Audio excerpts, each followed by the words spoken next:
تو تمہیں کسی سے ڈرنے کی ضرورت نہیں ہے، تم کبھی خائب نہیں ہو سکتے، لا تہنوا ولا تحزنوا وانتم الاعلون ان کنتم مؤمنین، یعنی اس میں شرط یہ ہے کہ انسان اللہ کی رسی کو مضبوطی سے تھامے رہے۔ اس کے بعد اللہ کے رسول کی نرمی کا تذکرہ ہے۔ اللہ تعالیٰ نے تعریف کرتے ہوئے کہا کہ آپ نرم ہیں، آپ کی نرمی کی وجہ سے لوگ آپ کے اطراف بیٹھے ہوتے ہیں، آپ کے اطراف جمع ہو گئے، اگر آپ سخت ہوتے تو کوئی بھی آپ کے آس پاس نہیں آتا۔ یعنی اللہ کے رسول بہت ہی نرم خو، بہت ہی نرم، اور اس سے زیادہ نرمی کیا ہو سکتی ہے کہ اللہ کے رسول کو ایک لونڈی، ایک باندی آ کے ہاتھ پکڑتی ہے اور کہتی ہے اللہ کے رسول چلیے چلیے میرا فیصلہ کیجئے، وقت کا بادشاہ اللہ کے رسول، وقت کے بادشاہ ان کا ہاتھ پکڑ کے کہتے ہیں کہ چلیے ہمارا فیصلہ کیجئے، اللہ کے رسول چپ چاپ جا کے فیصلہ کرتے ہیں۔ اللہ کے رسول کی رحمت کا اندازہ اس سے لگا سکتے ہیں کہ ایک اونٹ جس کا مالک اس پر ظلم کرتا تھا، اللہ کے رسول کے پاس آ کے رونے لگا، اللہ کے رسول نے کہا کون ہے اس کا مالک جس پر ظلم کیوں کرتا ہے؟ اللہ کے رسول بڑے ہی رحم اور بڑے ہی نرم تھے، اور ان کے شرمانے کا یہ انداز تھا کہ اللہ کے رسول کی صفت بیان کرتے ہوئے کہا کہ ایک عورت جو نئی نویلی دلہن جس طرح شرماتی تھی اس طرح اللہ کے رسول شرماتے تھے۔ تو اللہ کے رسول بہت نرم خو تھے، اور اس کی جو ہے تعریف اللہ نے کی ہے۔ اس کے بعد شہداء کا تذکرہ کیا کہ جو لوگ اللہ کی راہ میں قتل کر دیے گئے ان کو تم مردہ مت کہو بلکہ وہ زندہ ہیں۔ اس سے پہلے بھی اس کا تذکرہ آ چکا ہے کہ شہداء کے ساتھ کیا تکریم ہوتی ہے اور کس طرح ان کی عزت ہوتی ہے۔ وہ لوگ جو جنت میں چلے گئے شہید ہو کر، وہ لوگ خوش ہوتے ہیں کہ اسی راہ پر چلنے والے جو اللہ کی راہ میں کوشش کرتے ہیں ان کو خوشخبری وہ لوگ دیتے ہیں کہ تم بھی آ جاؤ گے اس جنت میں، یہاں ہم نے دیکھا یہ نعمتیں بڑی اچھی ہیں۔ اس کے بعد ایک مسئلہ ہے وراثت کا مسئلہ۔ وراثت کا مسئلہ اس سے قبل ایک آیت ہے کل نفس ذائقۃ الموت، اس پر ایک خاص خطبہ ہوگا انشاءاللہ، اس لیے اس آیت کو میں ابھی نہیں چھیڑ رہا ہوں کہ موت کیا ہے، کیسے آتی ہے، اس کے کیا اثرات ہیں زندگی پر، اس میں انشاءاللہ خطبے میں بتاؤں گا۔ ابھی فی الحال میں آپ کو وراثت کے تعلق سے بتا دوں کہ سورہ نساء میں اللہ تعالیٰ نے خصوصاً عورتوں کا تذکرہ کیا، عورتوں کے حقوق میں یوصیکم اللہ فی اولادکم للذکر مثل حظ الانثیین، یعنی ایک آیت ہے جس آیت کو یعنی وراثت کی تقسیم کے لیے اہم باب مانا جاتا ہے، یعنی جو بھی وراثت تقسیم ہوتی ہے وہ اسی آیت کی روشنی میں وراثتیں تقسیم ہوتی ہیں۔ موٹی موٹی باتیں کچھ میں بتا دوں کہ وراثت اس وقت تقسیم ہونی چاہیے جب کہ مرنے والا مر جائے، یقینی طور سے مر جائے۔ مثال کے طور پر باپ ہے، باپ کا مرنا یقینی ہو جائے کہ مر گیا، انتقال ہو چکا، اس کے بعد مال کی تقسیم ہونی چاہیے، پہلی چیز۔ دوسری چیز یہ کہ وارث جو مال وہ چھوڑ کر مرا ہے اس میں سب سے پہلا کام، اس پر اگر قرض ہے تو اس مال سے اس قرض کو ادا کیا جائے گا۔ قرض ادا کرنے کے بعد اگر اس نے اس مال سے کسی کی وصیت کی ہے تو وصیت کو ادا کیا جائے گا، یعنی وصیت کیا ہے کہ اتنا مال فلاں کو دے دیا جائے، وصیت کی تنفیذ ہوگی۔ اس کے بعد اس کے تجہیز و تکفین، یعنی تکفین کا جو کپڑا ہے اور جو بھی اخراجات ہیں مردے کو دفن کرنے کے لیے، وہ اس میں سے نکالے جائیں گے۔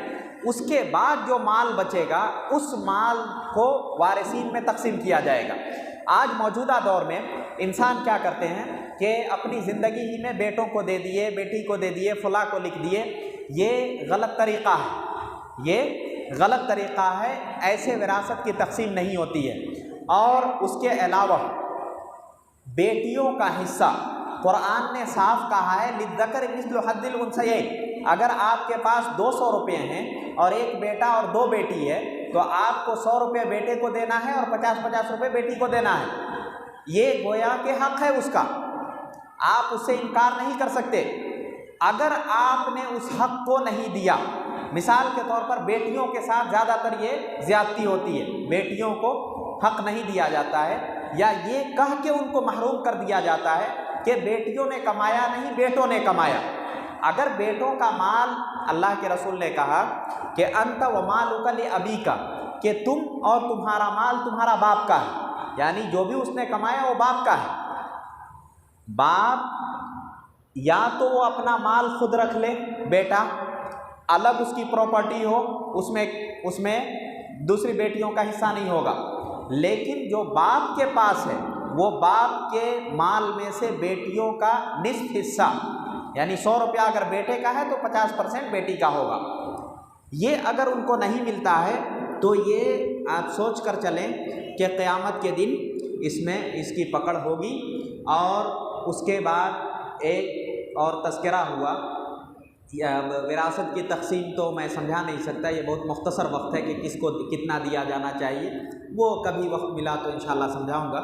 ابھی فی الحال یتیموں کا تذکرہ کیا گیا کہ یتیم معاشرے کا سب سے کمزور طبقہ ایتام کا ہے۔ یتیموں کے مال کی حفاظت کرنے کی ذمہ داری اس معاشرے کے افراد کی ہے، اور اسی لیے اللہ کے رسول نے کہا کہ انا وکافل الیتیم کہاتین، یعنی اللہ کے رسول نے ایسے کر کے اشارہ کیا اور کہا کہ جو یتیم کی کفالت کرتا ہے وہ شخص اور میں جنت میں اس طرح ہوں گے، یعنی اتنے قریب، یہ دونوں انگلیاں جس طرح قریب ہیں اتنے قریب ہوں گے۔ گویا کہ ایتام، ارمیلا جو بیوہ عورتیں ہیں، ایتام ہیں، ان کی خصوصی توجہ معاشرے کو دینا ضروری ہے۔ اگر ان کو ضائع کر دیا جائے تو معاشرے میں فساد پیدا ہو سکتا ہے۔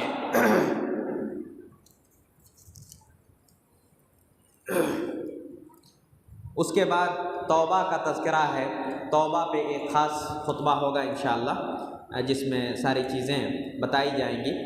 اس کے بعد کہا قرآن نے کہ اگر آپ دوسری شادی کرنا چاہتے ہیں، ان اردتم استبدال زوج مکان زوج وآتیتم احداہن قنطارا فلا تأخذوا منہن شیئا، کہ اگر آپ دوسری شادی کرنا چاہتے ہیں اور پہلی بیوی کو اگر کسی وجہ سے چھوڑنا چاہتے ہیں اور آپ نے کوئی مہر میں بہت بڑی رقم دی ہے تو اس رقم کو آپ واپس نہیں لے سکتے ہیں، کیونکہ اس رقم کو آپ نے مہر کے طور پر دیا ہے اور یہ اس کا حق ہے۔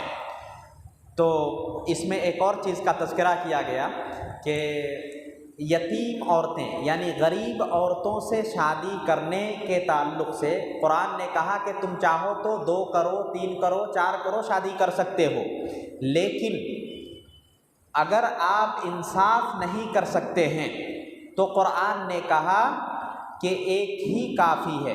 یعنی اگر آپ کو لگتا ہے کہ میں جس طرح رعایت پہلی بیوی کی کر رہا ہوں اسی طرح کی رعایت دوسری بیوی کے ساتھ نہیں کر سکتا ہوں تو آپ کو دوسری نہیں کرنی ہے۔ لوگ یہ کہتے ہیں کہ 2 3 4 کی اجازت ہے، شادی کر سکتے ہیں، لیکن قرآن نے جو حدود بتائے ہیں اگر اس پر آپ نہیں چل سکتے تو قیامت کے دن اللہ کے رسول نے کہا کہ اس کا ایک کندھا جو ہے وہ جھکا ہوا ہوگا، یعنی ساری دنیا دیکھے گی کہ اس نے 2 شادیاں کی اور ایک کے ساتھ ناانصافی کی۔ تو یہ بہت بڑا امر ہے، اگر کوئی اس طرح کرتا ہے تو دونوں کو برابر کے حقوق دینے ضروری ہیں۔ آخر میں اللہ تعالیٰ سے دعا کرتا ہوں کہ اللہ تعالیٰ ہمیں نیک بنائے، قرآن و حدیث کا پابند بنائے، سلف صالحین کا متبع بنائے، آمین۔ وآخر دعوانا ان الحمد للہ رب العالمین۔ السلام علیکم ورحمۃ اللہ وبرکاتہ۔